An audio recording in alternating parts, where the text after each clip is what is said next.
உள்ளாட்சி அரசு செய்தியால் இணைவோம். அனைவருக்கும் வணக்கம். கடந்த 3 நாட்களில் கவர்னர் உரைக்கு அடுத்து சட்டசபை கூட்டத்தொடர் நடந்து முடிந்திருக்கிறது. இன்று கடைசியாக நம்முடைய முதல்வர் உரை சிறப்பாக நடந்து முடிந்தது. இந்த 40 நாட்கள் தமிழக அரசு, நம்மளுடைய முதல்வர் அண்ணன் விஜய் தலைமையிலான அரசு என்னென்ன சாதனைகள் செய்தது, என்னென்ன திட்டங்களை கொண்டு வந்தது, என்னென்ன மாதிரியான மாற்றங்கள் ஒவ்வொரு துறைகளிலும் கொண்டு வந்தது, இந்த 40 நாட்கள் என்ன இந்த அரசு செய்தது, இன்னும் என்ன செய்ய போகிறோம், எதை நோக்கி சென்று கொண்டிருக்கோம் என்பது அனைத்தையும் உள்ளடக்கிய ஒரு உரையாக முதல்வருடைய உரை இருந்தது. முதல்வர் உரை தொடங்கிய உடனே, அதாவது லைவ் போயிட்டுருக்கு, எல்லாருக்கும் தெரியும், லைவில் இருக்குது. முதல்வர் மக்கள் எல்லாம், தமிழக மக்கள் உலகம் முழுவதும் வந்து பார்த்துக்கிட்டு இருக்காங்க. லைவ் இருக்கிறப்பே வந்து பார்ட்டி ஃபண்டுன்னு சொன்ன உடனே என்ன திமுகவுக்கு என்ன பயம்னு தெரில, உடனே எழுந்து நின்று அவர்கள் வந்து முதல்வர் பேசப்படாமல் தடுக்க முயற்சி செய்தனர். அதற்கப்புறமும் வந்து அவர்களால் உள்ளே இருக்க முடியாமல், இந்த திருடனுக்கு தேல் கொட்டின மாதிரி இருக்க முடியாமல் அங்கே சட்டசபையிலேருந்து வெளிநடப்பு செய்தனர். நான் கூட வெளிநடப்பு செஞ்சோன்னே போயிட்டாங்கன்னு பார்த்தேன். தற்போது தான் வந்து எதிர்க்கட்சி தலைவருடைய பேட்டி பார்த்தேன். முழுவதும் அவருடைய அறையில் உட்காந்து முதல்வருடைய ஒரு உரையை வந்து முழுவதுமாக எதிர்க்கட்சி தலைவர் அவருடைய அறையில் உட்காந்து பார்த்து விட்டு வந்து ப்ரெஸ் மீட் கொடுத்ததை பார்த்தேன். பரவாயில்ல, நான் கூட கேட்க மாட்டான்னு நினச்சேன். ஆனால் அவருடைய அறையில் உட்காந்து முதல்வருடைய முழு உரையையும் கேட்டிருக்கிறார். அவருக்கு என்னுடைய நன்றியை தெரிவித்துக் கொள்கிறேன். வேறு ஏதாவது கேள்வி?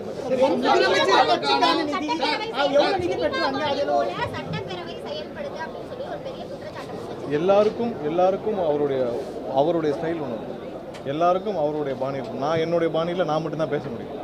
திரு கலைஞர் அவருடைய பாணியில் கலைஞர் மட்டும்தான் பேச முடியும். புரட்சித் தலைவர் எம்ஜிஆர் பாணியில் எம்ஜிஆர் மட்டும்தான் பேச முடியும். அதை எம்ஜிஆர் பேசுவதே அன்று கிண்டல் செய்தார்கள். அவர் என்னென்ன கிண்டல் செய்தாலும் இன்னமும் பொது தளத்தில் இருக்குது.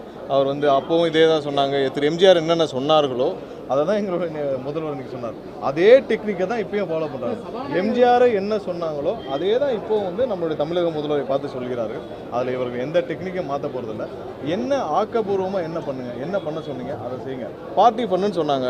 பொது தளத்தில் 2 நாட்களுக்கு முன்னாடி பள்ளிக்கல்வித்துறை சம்பந்தமாக 400 கோடி பார்ட்டி ஃபண்ட் எல்லா உங்களுடைய அனைத்து ஊடகங்களும் பதிவு செஞ்சீங்களா இல்லையா? அந்த பார்ட்டி ஃபண்ட் யாருக்கு போச்சு? வழக்கு கண்டிப்பாக தொடுக்கப்படும். அது மாதிரி பார்ட்டி ஃபண்டு போச்சுல. எல்லாரும் சொன்னாங்க, நாங்கள் வந்து இபியில் வெண்டர் அனைத்து இதில் சோலார் எல்லா வெண்டரையும் கூப்பிட்டு மீட்டிங் முடிச்சோன்னே எல்லா வெண்டரும் வந்து என்ன சொன்னாங்க, இது வரைக்கும் ஒரு மெகாவாட்டுக்கு 25 லட்ச ரூபாய் பார்ட்டி ஃபண்ட் வாங்கிட்டு இருந்தாங்க. அது இல்லைன்னு சொன்னாங்க. அது எல்லா ஊடகங்களும் பதிவு செஞ்சீங்களா இல்லையா? பார்ட்டி ஃபண்டுன்னு ஒன்று ஏதோ புதுசாக சட்டசபையில் கண்டிப்பாக வெளியில் இருக்கிறதையும் நாங்கள் எதை ஒழித்தோம் என்பதை அதான் நான் சொல்லிட்டேன். அதாவது கண்டிப்பாக என்னென்ன விலையில் பார்ட்டி ஃபண்ட் எங்கெங்க வாங்குச்சுன்னு ஊர் உலகம் தெரியும். டிரான்ஸ்ஃபருக்கு இதுக்கு முன்னாடி யாராவது நீங்கள் பத்திரிகையாளர் பல பேர் வந்து இதே தலைமைச் செயலகத்திலிருந்து பணியாற்றிருக்கீங்க. யாராவது ஒருத்தர் நீங்கள் டிரான்ஸ்ஃபருக்கு ₹1 இல்லாமல் டிரான்ஸ்ஃபர் வாங்கிக்கலாம். ஆனால் இன்னைக்கு சொல்லுங்கள் டிரான்ஸ்ஃபர் யாருக்கு நியாயமாக நேர்மையாக டிரான்ஸ்ஃபர் கிடைக்குதான்னு சொன்னால் நீங்கள் சொல்லுங்கள். நேர்மையாக அரசு நிர்வாகம் நடக்குது. ஒவ்வொரு டிபார்ட்மெண்ட்டோட அட்மினிஸ்ட்ரேஷன் நேர்மையாக நடக்குது. அதுதான் முதல்ல சொன்னார். இதுக்கு முன்னாடி டிரான்ஸ்ஃபர் உங்களுக்கு தெரியும்ல, ஒரு டிரான்ஸ்ஃபர் இதுக்கு முன்னாடி வாங்கணும்னா எப்படி வாங்குவீங்க? யாராவது இன்றைக்கி பணம் கொடுக்காமல் டிரான்ஸ்ஃபர் கடந்த ஆட்சியில் வாங்கியிருக்காங்களா? கடந்த 1 மாதத்தில் இப்போ இருக்குது. எங்களுடைய டிபார்ட்மெண்ட்டில் அவ்வளோ பேருக்கு யாரெல்லாம் வந்தாங்களோ அவங்களுக்கான முன்னுரிமை கொடுக்கப்பட்டு தெளிவாக கவுன்சில் வேக்கண்ட்டை பப்ளிஷ் பண்ணி எந்தவித தவறும் இல்லாமல் 100% பண்ணிட்டு வரோம். பார்ட்டி ஃபண்ட் எதில் வாங்கினாங்க அது எல்லாம் நிறுத்தப்பட்டிருக்கு. எல்லாம் இந்த பார்ட்டி ஃபண்டு பர்சன்டேஜ்ன்றது அனைத்தும் நிறுத்தப்பட்டிருக்கு. அது எங்கெங்கன்னு உங்களுக்கு தெரியும், பொதுமக்களுக்கு தெரியும். இதெல்லாம் நிறுத்தப்பட்டிருக்குன்னு சொன்னதை சட்டசபையில் சொல்றதுல என்ன தப்பு இருக்கு?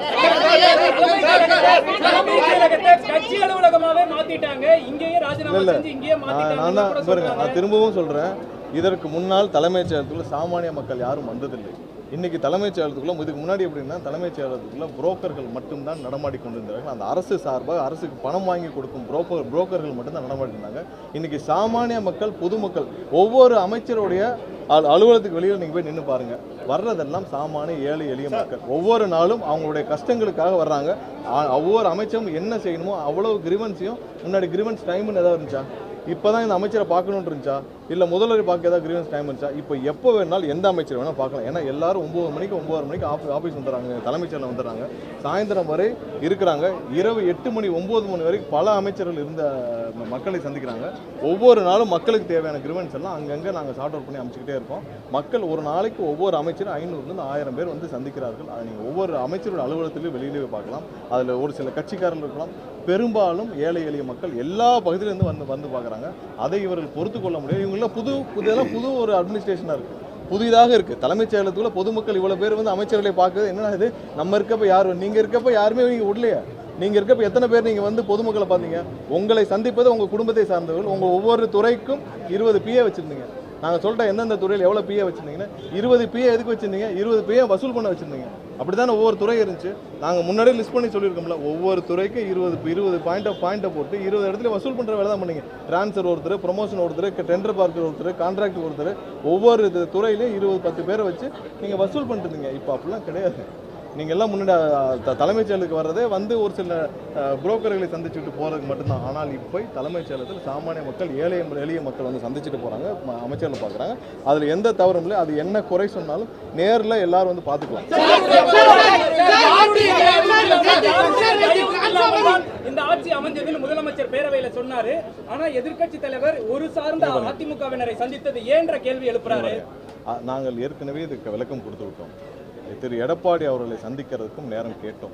ஆனால் அப்பொழுது அவர்கள் இருந்த சூழ்நிலையில் நான் இப்பொழுது சந்தித்தால் நிறைய, அவருக்கு அப்போ உள்கட்சி பிரச்சனை உச்சத்தில் இருந்தது, அதுக்கு சந்தித்தால் நல்லா இருக்காதுன்னு சொல்லிட்டாங்க. அதற்கப்புறம் தான் எல்லாரையும் நாங்கள் வந்து முதலாவதாக யாரை சந்தித்தார்? எங்களுடைய தலைவர் முதலாவதாக திரு மு.க. ஸ்டாலின் அவர்களை சந்தித்தார். முன்னாள் முதல்வர்களை சந்திச்சாரா? எல்லாரையும் சந்திச்சாரா? எல்லாரையும் சந்திக்க நேரம் கேட்கப்பட்டது. அப்போ சொன்னாங்க, எனக்கு ரிப்ளை பண்ணுறதை சொன்னாங்க, யாரை சந்திச்சாங்க? திரு எடப்பாடி அவர்களுக்கு நேராக ஃபோன் கிடையாது. அவரை சுற்றி இருக்க 3-4 பேருக்கு தான் தொடர்பு கொள்ளணும். அந்த 3-4 பேருக்கும் தொடர்பு கொண்டு விஷயத்தை தெளிவுபடுத்தணும். அவருக்கு யாராவது ஒருத்தர், இப்போ நீங்களே இவ்வளோ பேர் நாள் இருக்கீங்க, திரு எடப்பாடி அவர்களுக்கு நேரடியாக ஃபோன் இருந்து யாராவது பேசியிருக்காங்களா? அவருக்கு நேரடியாக ஃபோன் கிடையாது. அவருடைய உதவியாளர் ஒருத்தர் இருப்பார், அதில் கூட இருக்கும் ஒரு சில முன்னாள் அமைச்சர்கள் இருப்பாங்க. அவங்க மூலியமாக தான் அவரை தொடர்பு கொள்ள முடியும். இப்போ எங்களுடைய தலைவர்கள் நேரடியாக தொடர்பு கொள்ளலாம். ஸோ அந்த மாதிரி தான் அவர் எடப்பாடி அவரை சுற்றி வச்சிருப்பார். அது மூலியமாக தகவல் தெரிவிக்கப்பட்டு கேட்கப்பட்டது. அவர் அப்போ வந்து இப்போ இருக்கிற சூழ்நிலையில் அவரை சந்தித்தால் நல்லா இருக்காது, எங்கள் கட்சிக்குள்ளே ஒரு சில பிரச்சனைகள் இருக்கிறாங்க, அதுக்கு அடுத்தடுத்த கட்டமாக சரி இங்கேயும் அவருடைய அடுத்த கட்ட தலைவர்களை சந்திக்கலாம், நல்லா இருக்காது. ஏன்னா அதிமுக மற்ற கட்சியெல்லாம் சந்திச்சாச்சு, அதிமுக இருக்கிற யாரையாவது சந்திக்க வேண்டியதில்லை, நல்லா இருக்காதுங்கிறது தான் ஒரு மரியாதை நிமித்தமான சந்திப்பு மட்டுமே தவிர ஒரு நிமிஷம் என்னன்னா அவர்களால் தான் இந்த ஆட்சி நடக்குதா இல்லை, அவர்களை வைத்து தான் இந்த ஆட்சி அன்னைக்கு வந்து வாக்கெடுப்பில் தப்பிச்சதா இல்லை. எங்களுடைய கூட்டணியிலே எங்களுக்கு வந்து 120 MLAக்கள் சப்போர்ட் இருந்துச்சு. அது வந்து அவர்களுடைய மரியாதை நிமித்தமாக புரட்சித் தலைவர் ஆரம்பித்த கட்சி, அம்மா வழிநடத்திய கட்சி, அந்த கட்சியில் சேர்ந்த மூத்த தலைவர்களை சந்திப்பதில் எந்த தவறும் இல்லை. அதனால தான் சந்திப்பு நடந்துச்சு. அவர்களை வைத்து அந்த அன்னைக்கு இருந்த வாக்கெடுப்பில் நாங்கள் ஏதாவது ஜெயிச்சோமா? இல்லை. அது வந்து மரியாதை நிமித்தமான சந்திப்பு. அன்று கேட்கப்பட்டது கடைசி நிமிடம் இல்லைன்னு சொன்னாங்க.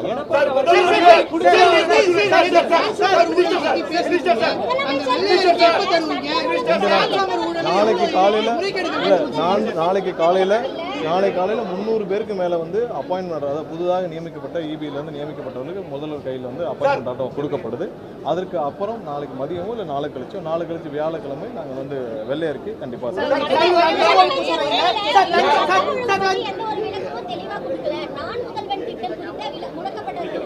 பாருங்க. திரும்பவும் ஒரு தவறான தகவலை சொல்றாங்க. நேற்று எதிர்க்கட்சி தலைவருக்கு அங்கேயே விளக்கம் கொடுக்கப்பட்டுச்சு. நான் முதல்வன் திட்டத்தை அந்த திட்டம் முடக்கப்படவில்லை. அந்த திட்டத்தின் பெயர், ஏன்னா ஒவ்வொரு திட்டத்தின் பெயர் வந்து கண்டிப்பாக அந்த திட்டத்தோட செயல்பாடு குறித்து இருக்கணும். அந்த திட்டம் என்ன பண்ணுது? திறன் மேம்பாடு, ஸ்கில் டெவலப்மெண்ட் பண்ணுது. ஸோ நான் முதல்வன் சொல்கிறதுனால பல பேருக்கு பெரிய குழப்பம் வருது. அவங்க குடும்பம் இருந்தப்போ வேணால் நான் முதல்வன் சொல்லி அந்த குடும்பம் மட்டும் முதல்வராக இருந்து பெருமைப்பட்டு கொள்ளலாம். ஆனால் இது ஸ்கில் டெவலப்மெண்ட், மிக ஏழை எளிய மக்களுக்கு திறன் மேம்பாடு, ஸ்கில் டெவலப்மெண்ட் சம்மந்தப்பட்ட துறைன்னு பெயர் மட்டும் புரியும்படியாக மாற்றப்பட்டிருக்கு. நீங்கள் நான் முதல்வன் சொல்லிட்டு நம்ம வந்து ஸ்கில் டெவலப்மெண்ட் பண்ணுறோம், நான் முதல்வன் சொல்கிறதுல பல குழப்பங்கள் இருக்குது. அங்கே இருக்கிற அதிகாரிகளும் பல பேர் தெரிவித்தாங்க. அவர்கள் போன இடத்துல அவங்க ஏதோ அதை பற்றி அந்த குடும்பமே பெருமைப்பட்டு கொள்வதற்காக நான் முதல்வன் சொல்லிட்டு சுற்றிட்டு இருந்திருக்கலாம். ஆனால் இதோடைய நோக்கம் நிறைவேறவில்லை. அதனால ஸ்கில் டெவலப்மெண்ட் மட்டும் தான் மாற்றப்பட்டிருக்கு. அந்த ஸ்கில் டெவலப்மெண்ட் மட்டும் தான் மாற்றப்பட்டிருக்கு. அந்த திட்டத்தில் வேறு எந்த விதமும் முடக்கப்படவில்லை.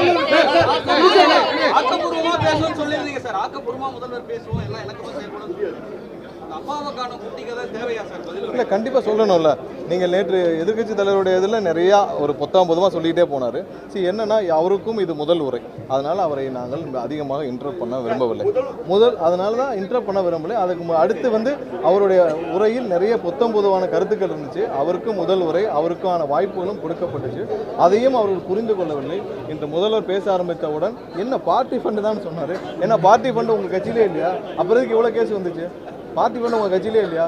உங்கள் கட்சியில் யாருமே சரி ஒன்றும் இல்லை, எல்லாம் பிளாங்காக விட்டுருவோம். அவங்களுடைய நிதியமைச்சர் 30,000 கோடி சொன்னாரா இல்லையா? 30,000 கோடி ஒரு குடும்பம் எடுத்துகிட்டு போச்சுன்னு சொன்னார். இது சம்பந்தமாக வழக்கு பதிவு செய்து அந்த ஆடியோ சம்பந்தமாக உண்மைத்தன்மை ஆராய இந்த அரசு முன்வந்தால் ஓகேன்னு இல்லை ஒன்றும் இல்லை. 30,000 கோடியாக அவருடைய ஆடியோ வெளியே வந்துச்சு. அந்த ஆடியோ சம்பந்தமாக உண்மைத்தன்மை ஆராய அவர் திரு பிடிஆர் அவர்கிட்ட போய் கேளுங்க. உண்மைத்தன்மை ஆராய ஒரு குழு அமைத்து நம்ம வழக்கு பதிவு செய்தால் அவருக்கு ஓகேன்னு கேளுங்க. அந்த 30,000 கோடி எங்கிருந்து போச்சு, பார்ட்டி ஃபண்டா என்னன்னு கேளுங்க.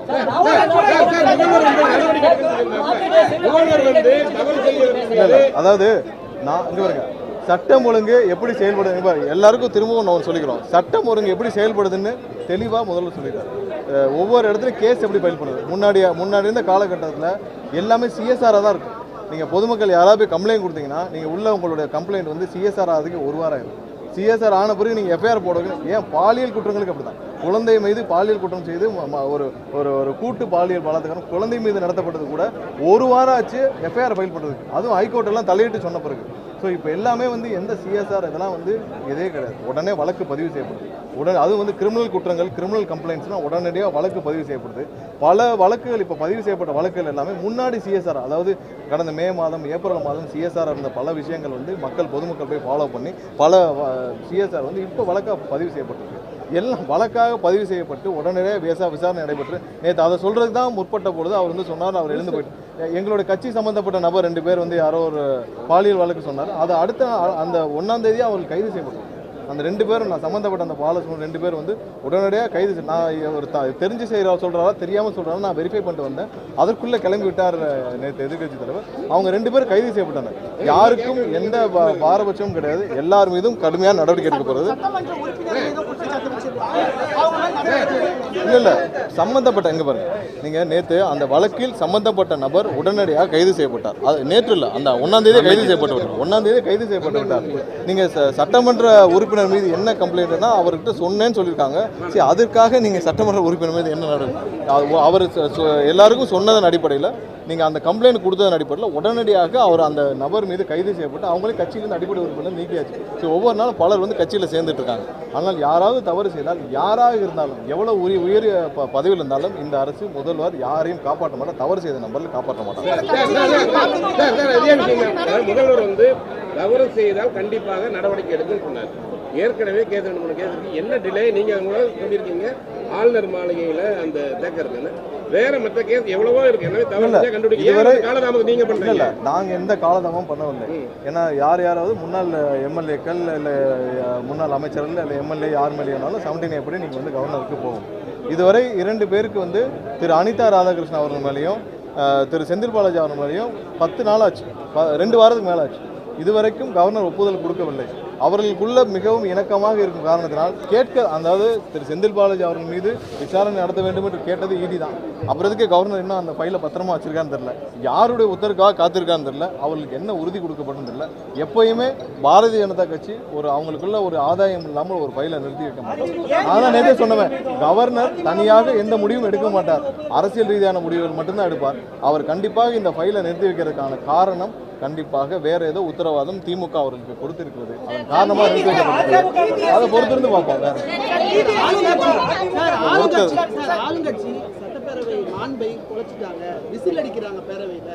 அதாவது சட்டசபையில் எவ்வளவு கேவலமாக திமுக உறுப்பினர் நடந்து கொண்டாலும் தெரியும். இன்னைக்கு வந்து கட்டுப்பாடற்ற கூட்டம்னு எங்களை பார்த்து சொன்னோம்னா எங்களுடைய தலைவர் சொன்னதுடன் கட்டுப்பாடோடு எல்லாரும் உட்காந்து சபையில் உட்காந்துருக்கோம். கட்டுப்பாடு இல்லாமல் எப்படி முகபாவனை என்ன ஓயின்னு எல்லாம் கட்டிட்டு இருக்காங்க. எல்லாரும் வந்து சட்டசபை ஒழுங்காக நடக்க வேண்டும், மக்களுக்கு நல்லது செய்ய வேண்டும், என்ன செய்ய வேண்டும் என்று ஆளுங்கட்சியை சேர்ந்த அனைத்து எம்எல்ஏக்களும் எங்களுடைய அமைச்சர்கள் கூட்டணி சார்ந்த அனைத்து கட்சிகளும் அமைதியாக இருக்காங்க. ஏன் அதிமுகவில் இருந்தாலும் அமைதியாக இருந்தாங்க. இவர்கள் மட்டும் பார்ட்டி ஃபண்டுன்னு ஒரு கோவம் வந்துருச்சு. ஏதோ வந்து அவங்களை திருடனை தேல் கூட்டின மாதிரி கோவம் தான் நீங்கள் வந்து அதுக்கான நான் தான் சொல்லிட்டேன் என்னென்னு சொல்லிட்டு இதை ஒரு சில விஷயங்கள் சட்டசபையில் என்ன பேச முடியுமோ அதுதான் பேச முடியும். பார்ட்டி ஃபண்ட் ஒழிக்கப்பட்டது உண்மைதான். பல பத்திரிகை நீங்கள பதிவு பண்ணுறீங்க. அவ்வளோதான்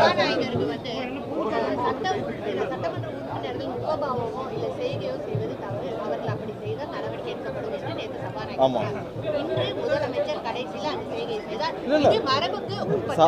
யாரையும் தனிநபரையும் குறிப்பிட்டு சொல்லவில்லை. முதல்வர் வந்து அவர் இந்த அரசு எப்படி செயல்படுதோ அதை சொல்லி காட்டினார்.